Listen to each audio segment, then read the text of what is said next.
আজকের প্রথম খবরটা হলো উপরাষ্ট্রপতি নির্বাচনের দিন ঘোষণা। নির্বাচন কমিশন দেশের নতুন উপরাষ্ট্রপতি নির্বাচনের জন্য বিজ্ঞপ্তি জারি করেছে। নির্বাচনের নির্ঘণ্ট প্রকাশ করা হয়েছে। 21 আগস্ট পর্যন্ত এর জন্য মনোনয়ন জমা দেওয়া যাবে। 9 সেপ্টেম্বর সকাল 10টা থেকে বিকেল 5টা পর্যন্ত ভোট গ্রহণ অনুষ্ঠিত হবে। লোকসভা এবং রাজ্যসভার সদস্যরা উপরাষ্ট্রপতি নির্বাচনে ভোট দেন। উল্লেখ্য, 21 জুলাই প্রাক্তন উপরাষ্ট্রপতি জেপি ধনখড়ের আকস্মিক পদত্যাগের কারণে পদটি শূন্য হয়ে যায়। আজকের পরবর্তী খবরটি হলো ঘণ্টার পর ঘণ্টা নেই বিদ্যুৎ, সরব এসইউসিআই। নিরবচ্ছিন্ন বিদ্যুৎ সরবরাহের দাবিতে এসইউসিআই কমিউনিস্ট দলের কাছাড় জেলা কমিটির পক্ষ থেকে একটি স্মারকপত্র শিলচরের পানপট্টি স্থিত এপিডিসিএল ডিভিশন 1-এর এজিএমের কাছে প্রদান করা হয়। স্মারকপত্রে উল্লেখ করা হয় যে বিগত কয়েকদিন ধরে কাছাড় জেলার বিভিন্ন স্থানে ঘণ্টার পর ঘণ্টা বিদ্যুৎ কর্তন করা হচ্ছে। এর ফলে ছাত্রছাত্রীদের পড়াশোনা, ছোট ও মাঝারি শিল্প কারখানা, ব্যবসায়িক প্রতিষ্ঠান ইত্যাদিতে চরম অচলাবস্থার সৃষ্টি হয়েছে। বিশেষ করে অসুস্থ রোগী ও বৃদ্ধ মানুষ নাজেহাল হচ্ছেন। জেলার যেসব এলাকায় ইতিমধ্যে প্রিপেইড স্মার্ট মিটার বসানো হয়েছে, সেখানে জনগণ বিদ্যুৎ ব্যবহারের পূর্বেই অগ্রিম টাকা দিয়ে রিচার্জ করেও নিরবচ্ছিন্ন বিদ্যুৎ সরবরাহ থেকে বঞ্চিত হচ্ছেন।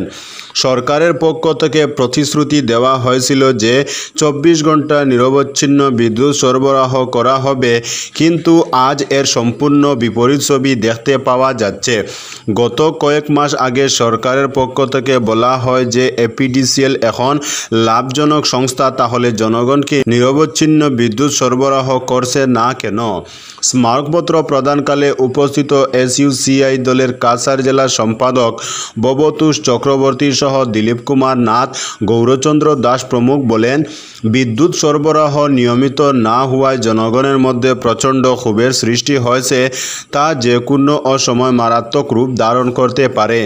তারা বলেন, বিদ্যুৎ সরবরাহ নিয়মিত করার ব্যবস্থা গ্রহণ করা না হলে ভুক্তভোগী জনগণের স্বার্থে তীব্র আন্দোলন গড়ে তোলা হবে। আজকের পরবর্তী খবরটি হলো পরিবহন নিগমের কর্মীদের পেনশন বাবদ 50 কোটি মঞ্জুর হওয়ায় সাধুবাদ।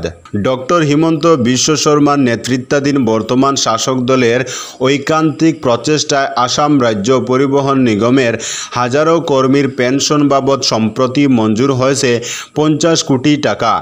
রাজ্যের মুখ্যমন্ত্রীর এমন প্রচেষ্টাকে সাধুবাদ জানিয়েছে ভারতীয় মজদুর সংঘ বিএমএস অনুমোদিত সংগঠন শিলচরের এসএসটিসি এমপ্লয়িজ ইউনিয়ন। সঙ্গে বিভাগীয় chairman Luchan Das, vice chairman Pranabjyoti Lahkar, managing director Chinmoy Prakash ফুকনের এপিএসের প্রতিও ব্যক্ত করেছেন কৃতজ্ঞতা। বিভাগীয় কর্মীদের দীর্ঘদিনের বেশ কিছু দাবি আদায়ের ক্ষেত্রে বর্তমান শাসক দলের সুনজর রয়েছে বলে আশা ব্যক্ত করেছেন ইউনিয়নের কর্মকর্তারা। বৃহস্পতিবার শিলচরের সাংবাদিক সম্মেলন ডেকে ইউনিয়নের সাধারণ সম্পাদক বুরহান মজুমদার বলেন, ভারতীয় মজদুর সংঘ নিগমের সঙ্গে যুক্ত হওয়া এবং কর্মীদের স্বার্থ নিয়ে দীর্ঘদিন ধরে সরকারের সঙ্গে যোগসূত্র বজায় রেখে চলার কল্যাণে এই প্রথমবারের মতো এত বিশাল অঙ্কের অনুদান পাওয়া সম্ভব হয়েছে। আজকের পরবর্তী খবরটি হলো বাজারিছড়া সহায়ক স্বাস্থ্য কেন্দ্রে 108 পরিষেবা 1 মাস ধরে বন্ধ, চরম দুর্ভোগে প্রান্তিক জনগণ। পাতারকান্দি কেন্দ্রের অসম, মিজোরাম, ত্রিপুরা সীমান্তবাসীর স্বাস্থ্য সেবা পাওয়ার একমাত্র ভরসা বাজারিছড়া জরুরি পরিষেবার ক্ষেত্রে গুরুত্বপূর্ণ ভূমিকা পালন করেছিল 108 মৃত্যুঞ্জয় অ্যাম্বুলেন্স, কিন্তু 1 মাস ধরে পরিষেবা থেকে বঞ্চিত রয়েছেন এই বৃহত্তর অঞ্চলের রোগীসহ দুর্ঘটনায় আহতরা। সাধারণ মানুষ, বিশেষ করে প্রান্তিক জনগোষ্ঠী মারাত্মক সমস্যার মুখোমুখি হচ্ছেন। সম্প্রতি এমনই এক করুণ ঘটনার খবর পাওয়া গেছে, যেখানে 108 গাড়ি না থাকায় এক প্রসূতিকে অটোতে করে হাসপাতালে নিয়ে যাওয়ার সময় মাঝপথেই সন্তানের জন্ম দেন। বিষয়টি স্থানীয়দের মধ্যে উদ্বেগের সৃষ্টি করেছে। বাজারিছড়া হাসপাতাল থেকে প্রায়শই রোগীদের উন্নত চিকিৎসার জন্য অন্যত্র স্থানান্তর করা হয়। এক্ষেত্রে 108 গাড়ি একমাত্র নির্ভরযোগ্য বাহন ছিল। তাছাড়া অনেক পরিবার গর্ভবতী বা গুরুতর অসুস্থ রোগীদের দ্রুত হাসপাতালে আনার ক্ষেত্রে 108 পরিষেবার উপরই ভরসা রাখেন। এখন সেই সুযোগ থেকেও তারা বঞ্চিত। স্থানীয়রা স্বাস্থ্য বিভাগের উদ্বর্তন কর্তৃপক্ষের দৃষ্টি আকর্ষণ করে দ্রুত বাজারিছড়া সহায়ক স্বাস্থ্য কেন্দ্রে 108 গাড়িটি পুনর্বহালের দাবি জানিয়েছেন। স্থানীয় সূত্রে জানা গিয়েছে, মাসখানেক আগে 108 নম্বর গাড়িটি যান্ত্রিক ত্রুটির কারণে বিকল হয়ে পড়ে এবং তা মেরামতের জন্য পাঠানো হলেও এখনও পর্যন্ত গাড়িটি ফিরে আসেনি। উল্লেখযোগ্য যে 108 পরিষেবার বিশেষ বৈশিষ্ট্য অভ্যন্তরীণ চিকিৎসা সুবিধা, দক্ষ কর্মী এবং দ্রুতগামী পরিবহন, এগুলো সাধারণ বাহনে অনুপস্থিত। ফলে জরুরি রোগীদের ক্ষেত্রে 108 গাড়ির প্রয়োজনীয়তা অপরিসীম। অথচ দীর্ঘ 1 মাস ধরে বাহনটি অনুপলব্ধ থাকায় রোগী এবং তাদের পরিবারের সদস্যরা দুর্ভোগ পোহাচ্ছেন। আজকের পরবর্তী খবরটি হলো, স্কুল খুলতেই সাউথ পয়েন্ট হাই স্কুলের 2 পরিচালন সমিতির লড়াই ফের চাঙ্গা। গ্রীষ্মের বন্ধের পর স্কুল খুললেই ফের বিতর্ক তাজা হয়ে উঠে শিলচর শহরের ঐতিহ্যবাহী শিক্ষা প্রতিষ্ঠান সাউথ পয়েন্ট হাই স্কুলে। দীর্ঘদিন ধরে চলছে জমির মালিকানা নিয়ে পারিবারিক বিবাদ, এমনকি আদালতীয় বিষয়টি গড়িয়েছে। তারপরও মীমাংসার কোনো পথই বের হচ্ছে না। স্কুলের পড়ুয়াদের ভবিষ্যৎ এক হুমকির মুখে পড়েছে। শুক্রবার স্কুল খুললে দুপক্ষই হাজির স্কুলে। নয়া পরিচালন সমিতির কর্মকর্তারা পুরাতন সমিতির ডিরেক্টর কৃষ্ণা দে লুক নিয়ে স্কুলের ভেতরে ঢুকতে চাইলে বাধা দেয়। এতে পরিস্থিতি কিছুটা উত্তপ্ত হয়ে ওঠে। খবর পেয়ে পৌঁছে পুলিশও, তবে পড়ুয়ারা যথারীত স্কুলে ঢুকে পড়ে। কোনো সমস্যা হয়নি তাদের। এদিকে বৃহস্পতিবার অভিভাবকরা এক সভায় মিলিত হন। পুরো ঘটনার উদ্বেগ প্রকাশ করেন তারা। অভিভাবকরা আশঙ্কা করে বলেন, বিদ্যালয়ের জমি পুনরুদ্ধার ও ব্যক্তিগত বাণিজ্যিক স্বার্থে ব্যবহার, যার মূল্য দিতে হবে শত শত ছাত্রছাত্রী ও শিক্ষক কর্মচারীকে। এদিন গার্ডিয়ান ফোরামের জরুরি সভায় উদ্বিগ্ন এক অভিভাবক বলেন, 1982 সালে প্রয়াত ইন্দুভূষণ দের প্রতিষ্ঠিত South Point High School Barak উপত্যকার হাজার হাজার শিক্ষার্থীর ভবিষ্যৎ গড়ে তুলেছে। একাধিক প্রজন্মের পরিবারের আস্থা অর্জন করেছে এই প্রতিষ্ঠান, বিশেষ করে এর শৃঙ্খলাপূর্ণ ও উচ্চতর মানের শিক্ষার জন্য। আজ প্রতিষ্ঠাতার মহান স্বপ্ন রক্ষা না করে স্কুলকে অবস্বীকৃতি ও জমি পুনর্দখলের জন্য আইনি পদক্ষেপ নিয়ে প্রতিষ্ঠানটির অস্তিত্ব ধ্বংস করার চেষ্টা করা হচ্ছে। অভিভাবকরা এও বলেন, একই আবেদনকারীদের অনুরোধে আসাম উচ্চ মাধ্যমিক শিক্ষা কাউন্সিল অর্থাৎ AHSECর অধিভুক্ত সংলগ্ন হেমাঙ্গিনী দের মেমোরিয়াল জুনিয়র সায়েন্স কলেজ বন্ধ হয়ে গেছে। সবাই অভিভাবক, প্রাক্তনী ও সমাজকর্মীদের এক বড় অংশ এই উদ্যোগের বিরুদ্ধে আইনত ও গণতান্ত্রিক পথে প্রতিরোধ করার শপথ নিয়েছেন। আজকের পরবর্তী খবরটি হলো, ইডির তরফে নোটিশ অনিল আম্বানিকে, 5 আগস্ট হাজিরার নির্দেশ।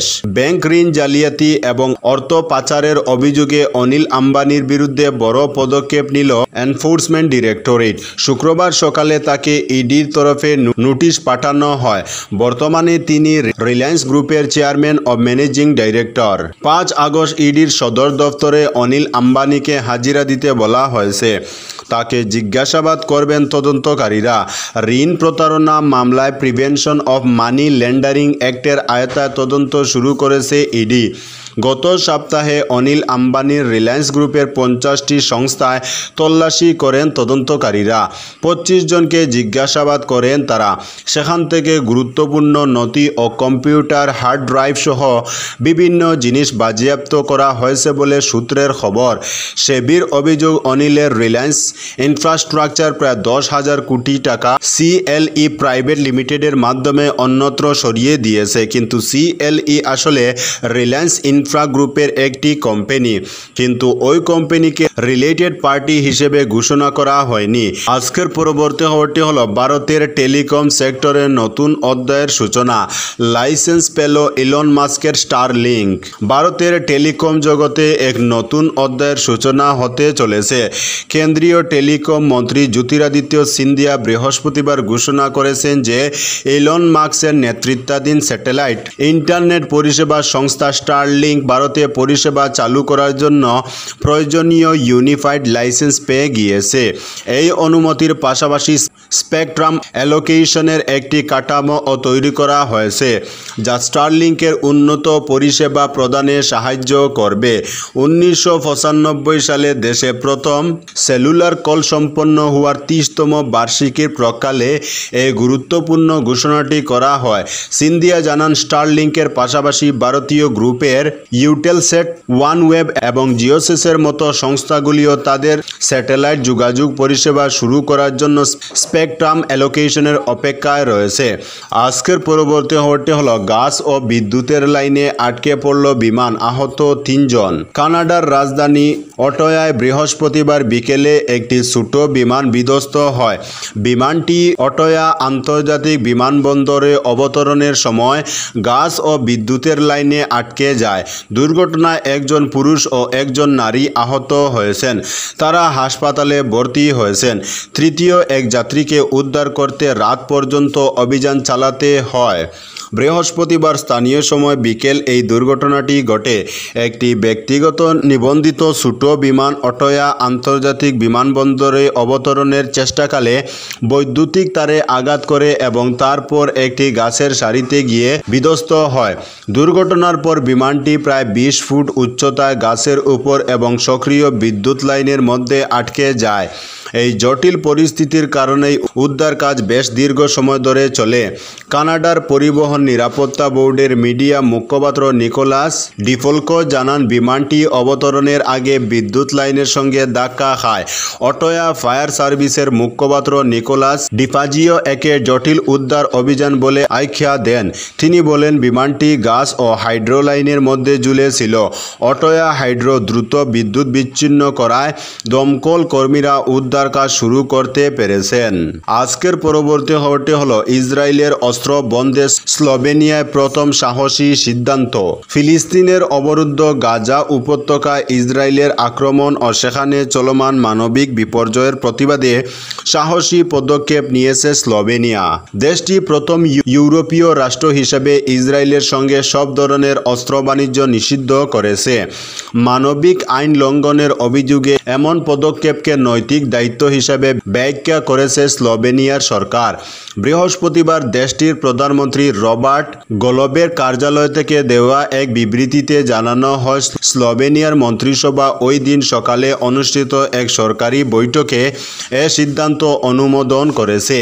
এই নীতির আওতায় স্লোভেনিয়া থেকে ইসরায়েল থেকে স্লোভেনিয়া এবং স্লোভেনিয়ার ভূখণ্ড ব্যবহার করে অন্য কোনো দেশের উদ্দেশ্যে অস্ত্র ও সামরিক সরঞ্জাম পাঠানো সম্পূর্ণভাবে নিষিদ্ধ থাকবে। ইউরোপীয় ইউনিয়ন ইসরায়েলের ইস্যুতে কার্যকর কোনো পদক্ষেপ নিতে ব্যর্থ হওয়ায় স্লোভেনিয়া এককভাবে এই সিদ্ধান্ত নিতে বাধ্য হয়েছে বলে জানানো হয়। তো বন্ধুরা, আজকের জন্য এতটুকু। পরবর্তী কোনো নতুন ভিডিওতে দেখা হবে, তখন অবধি ধন্যবাদ।